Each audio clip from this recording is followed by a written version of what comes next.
شروع ہو گئی۔ آج ایک مظلوم باپ کو مظلوم بیٹے کی شہادت کی تعزیت پیش کرنی ہے۔ معلوم ہے کیوں مظلوم باپ کہا گیا؟ کیونکہ یہ وہ واحد جنازہ ہے جو گھر سے نکلنے کے بعد دوبارہ گھر واپس آیا، لیکن ایک فرق تھا۔ جب گھر سے نکل رہا تھا تو کفن سفید تھا، لیکن جب گھر واپس آیا تو کفن سرخ تھا۔ تیروں نے کفن کو سرخ کر دیا تھا۔ مولا امام حسن جب زہر دیا گیا تو مولا امام حسن کے جگر کے ٹکڑے نکل کر تشت میں گر رہے تھے۔ امام حسین نے امام حسن کے پیچھے ایک تکیہ رکھا۔ امام حسن نے کہا اس کام سے پہلے یہ تشت چھپا لو، ایسا نہ ہو کہ میری بہنیں یہ تشت دیکھ لیں، میری بہنیں برداشت نہ کر پائے گی اپنی بھائی کی یہ صورتحال، یہ تشت کو چھپا لو۔ امام حسن لیٹے ہوئے تھے، اچانک ایک بچہ آتا ہے، امام حسن کے سینے سے لپٹ جاتا ہے۔ ام فروہ کہتی ہے بیٹا قاسم، آپ کے بابا امام حسن کے سینے میں بڑا درد ہے، آپ سینے سے ہٹ جائیے۔ امام حسن فرماتے ہیں اے ام فروہ، جب قاسم کا اپنا سینہ میرے سینے سے ملتا ہے مجھے سکون محسوس ہوتا ہے، قاسم کو میرے سینے پر رہنے دو۔ شاید مولا امام حسن عاشور کی اس دوپہر کو دیکھ رہے ہوں گے، ان کی نظروں میں عاشور کی وہ دوپہر کا وقت ہوگا جب قاسم کا سینہ ہوگا اور گھوڑوں کی ٹاپیں ہوگی۔ ظہر عاشور نمودار ہوا، ایک کے بعد ایک شہداء جاتے ہیں، اپنی شہادت کو امام حسین علیہ السلام کے مقابل پیش کرتے ہیں، لیکن ام فروہ کے خیمے کے قریب ایک بچے کے رونے کی آواز آ رہی ہے۔ ام فروہ اپنے خیمے سے باہر نکلتی ہے، دیکھتی ہے کہ قاسم اپنے زانوؤں کو، اپنے سر کو اپنے زانوؤں میں لیے ہوئے رو رہے ہیں۔ ام فروہ پوچھتی ہے بیٹا قاسم کیوں رو رہے ہو؟ قاسم فرماتے ہیں امی جان، میں چچا کے پاس جب بھی جاتا ہوں اذن میدان لینے، چچا مجھے اجازت نہیں دیتے۔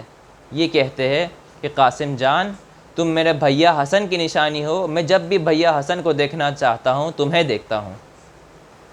امی جان چچا مجھے اذن میدان نہیں دے رہے۔ ام فروہ کو اپنے شوہر امام حسن کی ایک بات یاد آ گئی۔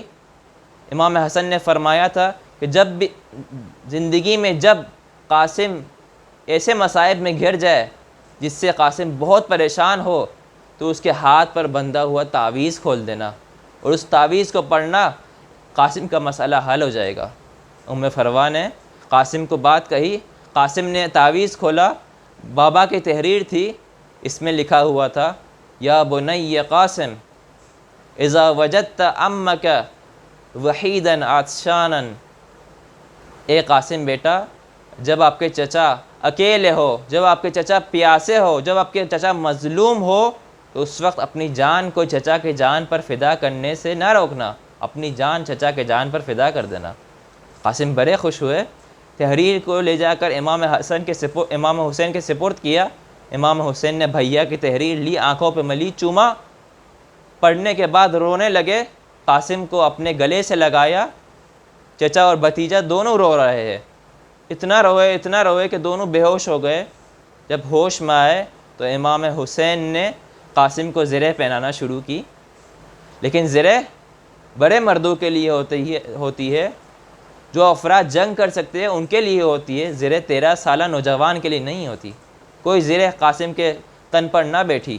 قاسم نے کہا چچا میں بغیر زرہ کے میدان میں جاؤں گا۔ چچا نے قاسم کو رخصت کیا، قاسم بغیر زرہ کے میدان کربلا میں آئے، چہرہ چاند کی طرح چمک رہا ہے۔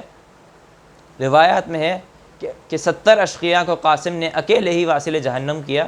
عمر سعد نے کہا یہ ہاشمی نوجوان ہے، اکیلے جاؤ گے تو مارے جاؤ گے، پوری فوج قاسم پر حملہ کرو۔ پوری فوج، پورا لشکر قاسم پر حملہ کیا۔ ایک لعین نے چھپ کر قاسم کے سر پر وار کیا۔ قاسم منہ کے بل میدان کربلا پر آتے ہیں، ادھر کے گھوڑے ادھر کے گھوڑے ادھر، قاسم کا پھول جیسا لاشا گھوڑوں کے ٹاپوں کے نیچے پامال ہو جاتا ہے۔ قاسم فریاد کرتے ہیں چچا جان میری فریاد کو آئیے۔